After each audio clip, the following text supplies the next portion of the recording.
गेल्या 3 महिन्यापासून संतोष देशमुख हत्या प्रकरण अख्ख्या महाराष्ट्रात गाजते।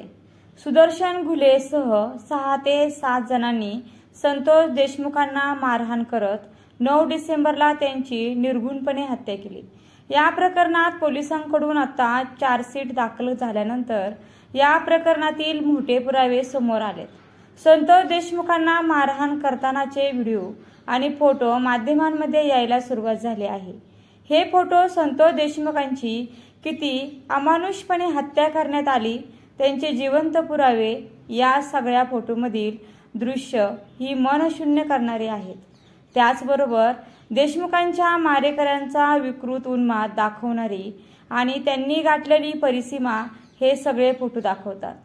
देशमुखांना अमानुषपणे मारहाण करताना त्यांच्या मारेकऱ्यांच्या चेहऱ्यावर असलेला हसू हे इतकं राक्षसी आहे ज्याची सामान्य माणूस कधी कल्पना देखील करू शकत नाही। देशमुखांच्या मारहाणीचे कोणते फोटो आता समोर आलेत, देशमुखांची त्या नराधमांनी हलाहल करून कशी हत्या केली, या सर्व आरोपींनी अमानुषतेचा कळस कसा गाठला, देशमुखांच्या हत्येच्या काळीच पिळवून टाकणाऱ्या फोटोबद्दलची ही स्टोरी, सरपंच संतोष देशमुख यांच्या क्रूर हत्येत 66 पुरावे आणि 184 जबाब महत्त्वाचे ठरलेत। देशमुख हत्या प्रकरणात न्यायालयात दाखल करण्यात आलेल्या आरोपपत्रातून अनेक धक्कादायक बाबी समोर येत आहेत। सीआयडीने दाखल केलेल्या चार्जशीटनंतर देशमुखांना क्रूरतेने संपवलेले फोटो समोर आलेत। यामध्ये सरपंच संतोष देशमुख यांची अतिशय क्रूरपणे हत्या केल्याचं उघड देखील झाले। संतोष देशमुख हत्या प्रकरणात जे दोषारोपपत्र न्यायालयात जारी करण्यात आले त्यामधले जवळपास 15 फोटो आणि काही व्हिडिओ हे सादर करण्यात आलेत। यामधल्या फोटोजमध्ये संतोष देशमुख यांच्यासोबत झालेला अमानुष अत्याचार अगदी स्पष्टपणे समोर येताना दिसतोय। जे फोटो समोर आले त्यातले काही फोटो सोशल मीडियावरती दाखवलेले आहेत आणि ते फोटो आपण या व्हिडिओमध्ये पाहूयात। त्यातील पहिला फोटो आहे सुदर्शन घुले हा संतोष देशमुखांच्या शेजारी बसून मोबाईलमध्ये काहीतरी करताना दिसतोय। दुसरा फोटो आहे त्यामध्ये सुदर्शन घुले हा संतोष देशमुखांना मारहाण केल्यानंतर त्यांच्यासोबत फोटो काढताना दिसतोय। तिसऱ्या फोटोमध्ये संतोष देशमुखांना अमानुष मारहाण केल्यानंतर निर्दयपणे त्यांची पॅन्ट काढताना या फोटोमध्ये आपल्याला जयराम साठे दिसतायत, पण हा फोटो मात्र दाखवलेला नाहीये। चौथ्या फोटोमध्ये आरोपी महेश केदार हा हसत हसत हा सगळा प्रकार मोबाईलमध्ये रेकॉर्ड करत हैवानासारखा हसताना दिसतोय।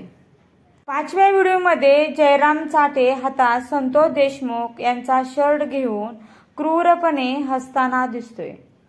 6व्या फोटोमध्ये जयराम चाटे देशमुखांना होणारी मारहाण मोबाईलवर शूट करताना दिसतोय। आपल्याला 7व्या फोटोमध्ये देशमुख अर्धनग्न अवस्थेत असल्याचं दिसून येते। त्यांच्या गळ्यात वायर टाकून त्यांना गाडीला बांधून ठेवल्याचं दिसून येते। 8वा फोटो आहे त्याच्यामध्ये संतोष देशमुख हे जमिनीवर निचपीत पडलेत, मात्र हा फोटो त्यांनी आपल्याला दाखवू शकलेले नाहीयेत। 9व्या फोटोमध्ये संतोष देशमुख अर्धमेल्या अवस्थेत पडलेले असताना नराधम प्रतीक घुले देशमुखांच्या अंगाच्या दोन्ही बाजूला पाय टाकून उभा आहे आणि त्यांच्या तोंडावर लघवी करताना दिसतोय। हाही फोटो आपल्याला दाखवू शकलेले नाहीयेत। हा आहे 10वा फोटो, प्रतीक घुले संतोष देशमुखांना पाईपनं मारहाण करताना दिसतोय। यासोबतच काही व्हिडिओ आता समोर आलेत। यामध्ये आरोपी देशमुखांना लाथाबुक्क्यांनी मारहाण करताना आणि शिवीगाळ करताना दिसतायत। व्हिडिओतल्या पुढच्या दृश्यात वायरी सारखं बंडल देशमुखच्या पाठीवर मारून वार केले जात असल्याचं पाहायला मिळते। जप्त करण्यात आलेल्या मोबाईलमधल्या पुढच्या व्हिडिओत सुदर्शन घुले हा सगळ्यांचा बाप आहे असं देशमुखांनी म्हणावं यासाठी त्याच्यावर जबरदस्ती होत असल्याचंही पाहायला मिळतंय। आरोपींनी पाईपला करदोऱ्यानं मूठ तयार करून देशमुखांना मारहाण केली, तसेच एका लोखंडी पाईपमध्ये क्लच वायर टाकून त्यानेही बेदम मारहाण केल्याचे पुरावे सीआयडी कडून आरोपपत्रात नमूद करण्यात आले आहेत। या प्रकरणात फोनवरून संभाषण झालेले ऑडिओ क्लिप आणि देशमुख यांना मारहाण करतानाचे व्हिडिओ क्लिप जप्त करण्यात आले आहेत।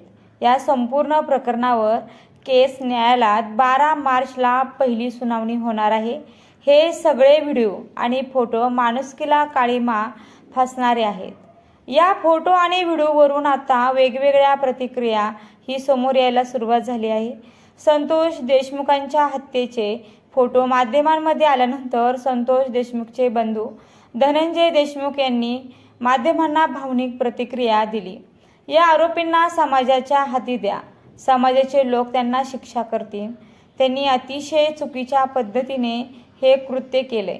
माझी या सगळ्या माध्यमांना विनंती आहे की जेवढे फोटो शेअर झाले ते फोटो डिलीट करून टाका, असं म्हणत त्यांनी आम्ही जगू शकणार नाही, माझ्या भावाला जो त्रास यांनी दिला त्याचे हे फोटो बघवत नाहीत, यामुळे जे मी लढतोय ते मोडून गेलोय, माझ्या भावना खूप दाटून आल्यात, तुमच्या सगळ्यांसोबत बोलण्याची हिंमत देखील होत नाहीये। ही घटना घडली तेव्हा ते हत्यारे आणि त्यांचे समर्थक याला जातीचं रूप आणत होते, पण आम्ही सांगितलं आम्ही जातीवाद करणारे लोक नाहीयेत। हे 8ही आरोपी आहेत, एकाच जातीचे आहेत आणि त्यांची जात म्हणजे विकृती। या विकृतीचं ज्यांनी समर्थन केले त्यांना थोडं जरी हृदय असेल तर त्यांनी एकदा प्रसार माध्यमांसमोर येऊन सांगावं, तुम्ही माणसाचीच औलाद आहात, याच्यावर कारवाई करा। या सगळ्या आरोपींना फाशीची शिक्षा झालीच पाहिजे। आम्ही न्यायदेवतेवर विश्वास ठेवलेला आहे, असे धनंजय देशमुख यांनी म्हटले। हे फोटो बघून जीव कासावीस होतो। त्यांच्यावर टॉर्चरिंगचा गुन्हाही दाखल झाला पाहिजे।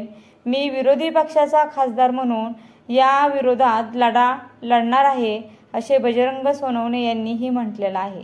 एकंदर संतोष देशमुखांच्या हत्येचे बाहेर आलेले हे फोटो मन शून्य करून टाकणारे आहेत। हे फोटो पाहिल्यानंतर आरोपींना फाशीची शिक्षा व्हावी या मागणीने आता जोर धरलाय। पुढे भेटूया अशाच माहितीपूर्ण व्हिडिओमध्ये।